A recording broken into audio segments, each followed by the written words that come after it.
महाराष्ट्राचा अभिमान महाराष्ट्र दिन मा। साथियों, आज भारत तेजी से विकसित होने के लक्ष्य की तरफ आगे बढ़ रहा है, लेकिन इस समय भारत कई विराट चुनौतियों का मुकाबला भी कर रहा है। साथियों, कोरोना काल के दौरान ही दुनिया सप्लाई चेन के बहुत बड़े संकट से घिर गई थी। कोविड के बाद यूक्रेन में युद्ध शुरू हो गया, उसने दुनिया की परेशानियां और बढ़ा दी। फूड, फ्यूल, फर्टिलाइजर, इन तीनों चीजों पर गंभीर प्रभाव पड़ा। बीते 5-6 वर्षों में इस संकट से निपटने के लिए हमारी सरकार निरंतर प्रयास कर रही है। आपको याद होगा, उस समय और आज भी फर्टिलाइजर की एक एक बोरी दुनिया में 3-3 हजार रुपये में बिक रही थी। एक बोरी का 3,000 रुपया। कितना? आप बताएंगे एक बोरी का कितना? आंकड़ा नहीं, बोलिए मुंह से। 3,000 रुपया एक बोरी का। कितना? एक बोरी का कितना? एक बोरी का कितना? और भारत के किसानों को वही खाद की बोरी 300 से भी कम रुपये में दी जा रही है। 3,000 के सामने 300 रुपये में। सप्लाई चेन की इन मुश्किलों के बीच पिछले 2 महीने से हमारे पड़ोस में ही इतना बड़ा युद्ध चल रहा है। इसका असर पूरी दुनिया पर पड़ा है और भारत पर तो और भी गंभीर असर हुआ है। साथियों, भारत के पास बड़े बड़े तेल के कुएं नहीं है। हमें अपनी जरूरत का पेट्रोल, डीजल, गैस, ये सब बहुत बड़ी मात्रा में दुनिया के दूसरे देशों से, बाहर से मंगाना पड़ता है। युद्ध की वजह से पूरी दुनिया में पेट्रोल, डीजल, गैस और फर्टिलाइजर के दाम बहुत अधिक बढ़ चुके हैं, आसमान को भी पार कर गए हैं। अड़ोस पड़ोस में देशों में क्या हाल है वो तो अखबारों में आता है। भारत सरकार इस युद्ध के पिछले 2 महीनों से देशवासियों को इस संकट से बचाने के लिए लगातार प्रयास कर रही है। नागरिकों पर बोझ न पड़े, इसके लिए सरकार सारा बोझ सरकार खुद अपने कंधे पर उठा रही है। लेकिन साथियों, जब सप्लाई चेन पर संकट लगातार बना रहे तो हम कितने भी उपाय कर लें, मुश्किलें बढ़ती ही जाती है।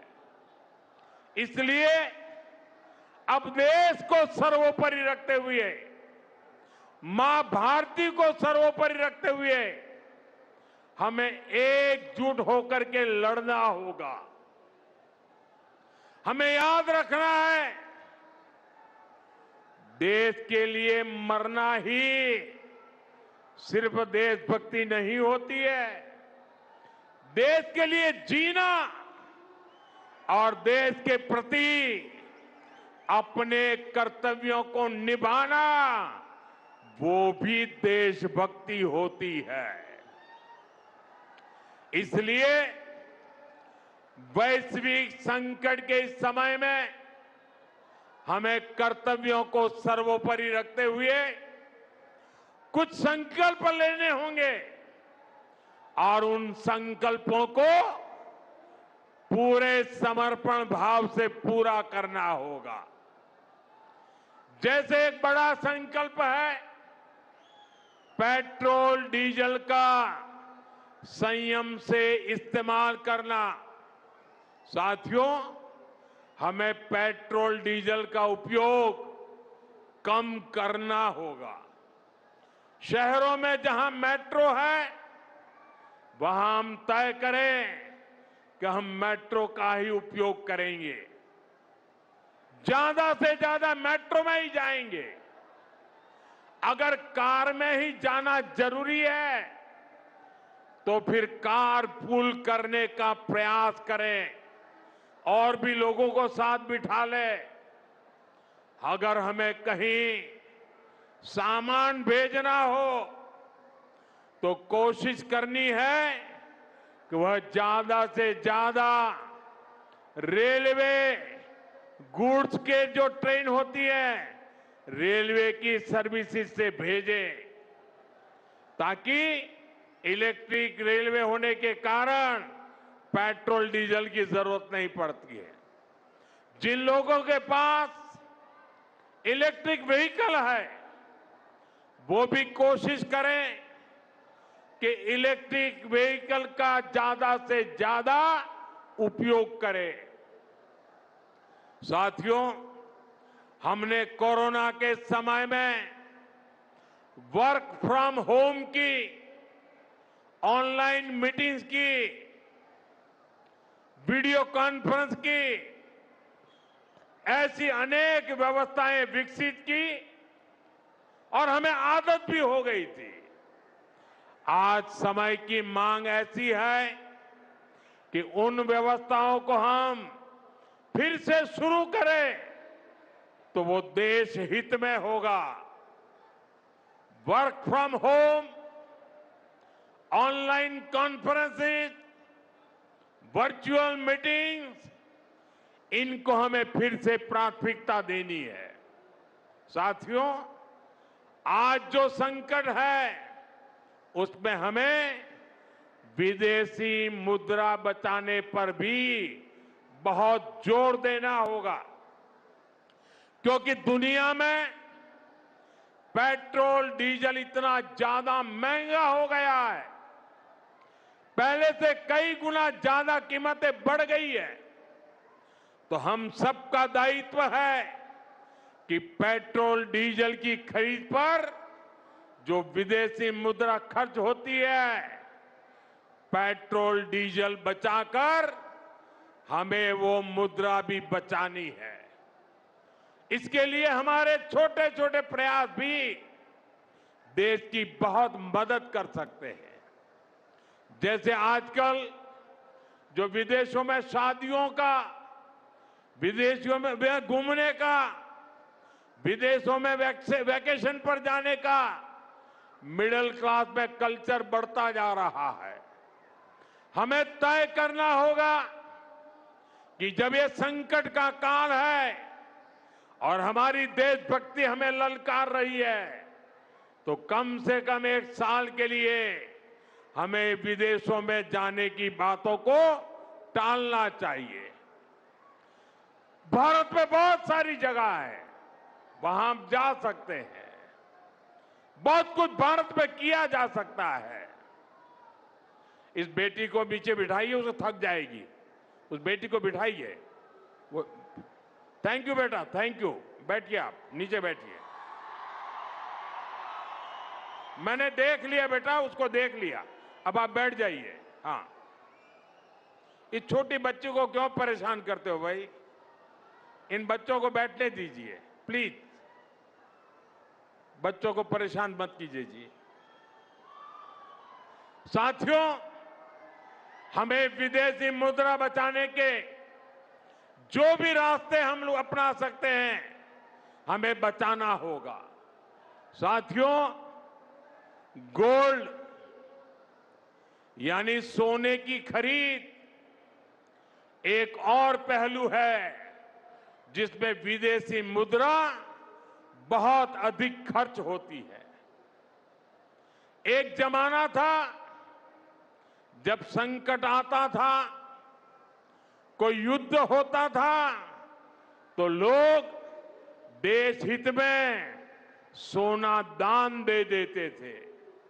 आज दान की जरूरत नहीं है, लेकिन देश हित में हमको ये तय करना पड़ेगा कि साल भर तक घर में कोई भी फंक्शन हो, कोई भी कार्यक्रम हो, हम सोने के गहने नहीं खरीदेंगे, सोना नहीं खरीदेंगे।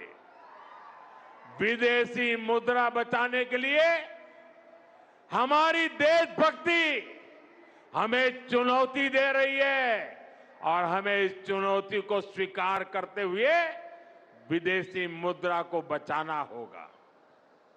साथियों, ये समय एक और बड़े सबक का भी है। एक समय था जब हम कॉपर एक्सपोर्ट करते थे, लेकिन आज भारत के सामने स्थिति ऐसी बन गई कि अब हमें कॉपर को भी इंपोर्ट करना पड़ता है। हमारे देश में हड़तालें करवाकर कॉपर प्लांट्स को ठप करवा दिया गया और अब हालत ये हो गई कि हमें कॉपर बाहर से मंगाना पड़ता है और उसमें विदेशी मुद्रा खर्च होती है।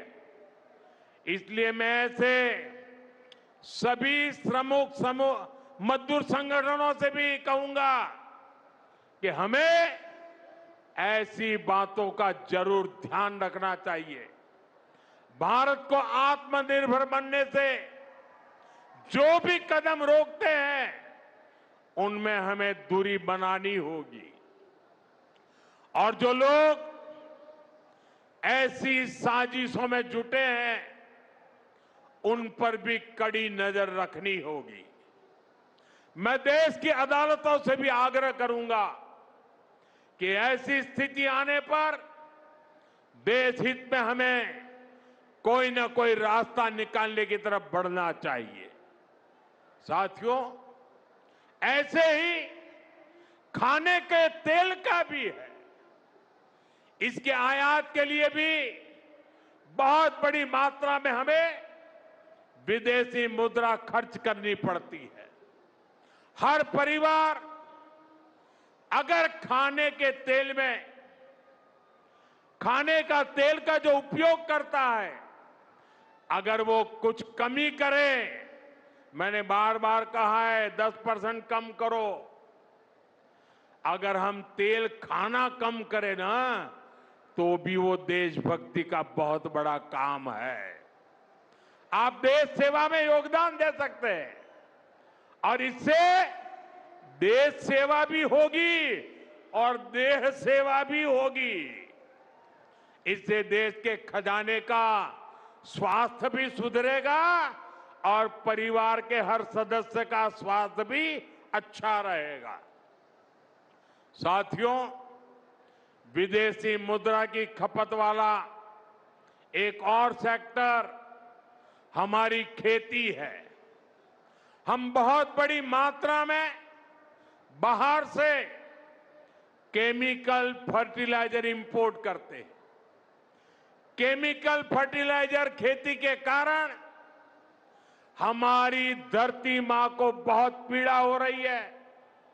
हमारे खेत बर्बाद हो रहे हैं। अगर आज हम अपने खेत को नहीं बचाएंगे तो भविष्य में फसलों पर भी खतरा आ जाएगा।